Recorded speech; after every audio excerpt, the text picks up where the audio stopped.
All right, boys and girls, do you remember the 911R? This car was the absolute rage when it came out, and that was back in 2017.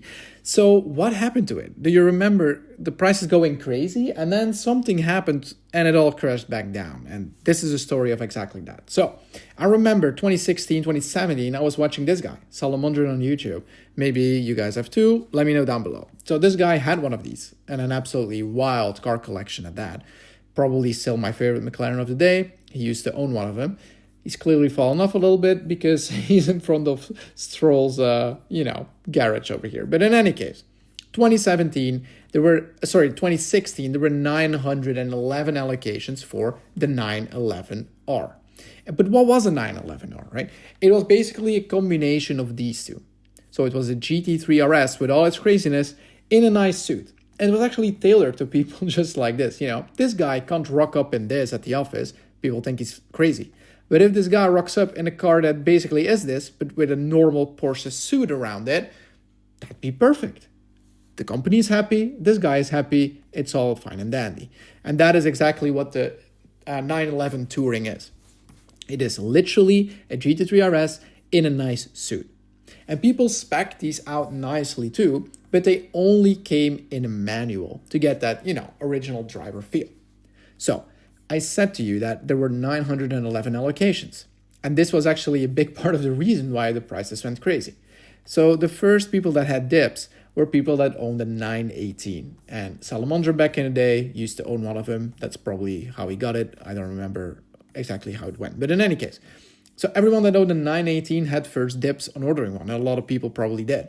But what also ended up happening is that Porsche dealers actually kept allocations to themselves, and 918 owners sold through their allocations if they didn't want it. So all of a sudden, it's the old supply and demand game. The 911Rs are being sold for more than £800,000 on the used car market. And these were basically for new cars, right? People got them in and they sold them as new. Even though the original asking price was just shy of £140,000. So all of a sudden, these cars are going for $1 million. But then 2017 came along, just the next year, and with that, the GT3 Touring. So, all of a sudden, these smart business people that didn't get an allocation are like, why would I spend this if I basically can get the same thing? And that's exactly what ended up happening, right? So, Porsche did this by design. The Touring package is to stop the 911 flippers. The 911R was being sold at premiums of nearly 560%. So they thought, hey, there is a market here. Our cars will limit it. Why not do this and stop the flippers at the same time? This probably pissed a lot of people that own this one off. But for Porsche, it was clearly a good deal because the GT3 Touring is still loved to this day and probably in its third generation now, if I remember correctly. So the funny thing is, this was also based on the facelifted version to shaft the owners of the R even more. We'll come back to that in a second. But in all intents and purposes, it's a refreshed 911R, just without the hefty price tag. Even a brand new one was 20,000 grand cheaper than the original one. And this is a quote from one of the upper guys at Porsche back in the day. I personally like to see my cars being used. That is what we built them for. I don't like this business of people buying cars to make money of them. That was never the purpose. The purpose of limiting a car is not to gain value. Now, of course, Porsche people know that people also buy it for their value. That's, nice cars just happen to be that way. But I understand that they want to build the cars for the actual enthusiasts. So I told you it was based on the facelifted version, right? And here we can see that exactly.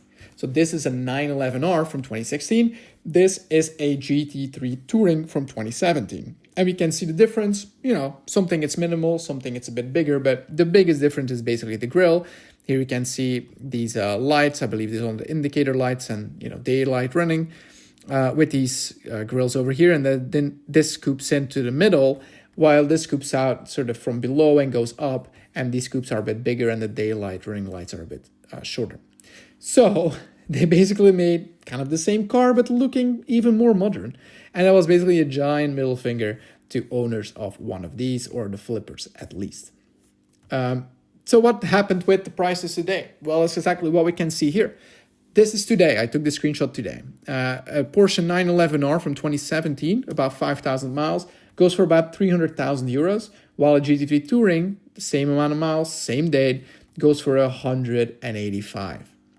So these still, of course, will demand a premium, but you can get them for, it's not a reasonable amount of money. It's a lot of money, but still, if you're in this category looking anyway, it is nowhere near the million it was before, right? So what would you get if you had the money? Would you just pony up all of the money for this, or would you buy, the Touring and, maybe a nice range on top of that? That will probably be my choice, but I'll leave it up to you to let me know down below. So to finish off, we've got the hypercar, the F80 from Ferrari already. We got the W1 from McLaren. Porsche is going to show up with their new hypercar any day. I believe probably 2025. So what are they going to do? Or a year later, are they also going to make a new 911R or something that's also very limited? Or do you think they will just stick with the 911 GT3 Touring package because it's, been extremely successful? So also let me know on that. Let me know if you want to see a video on anything else. I got a couple more ideas. So make sure to stay in the loop if you want to see those, and I'll catch you later. See ya.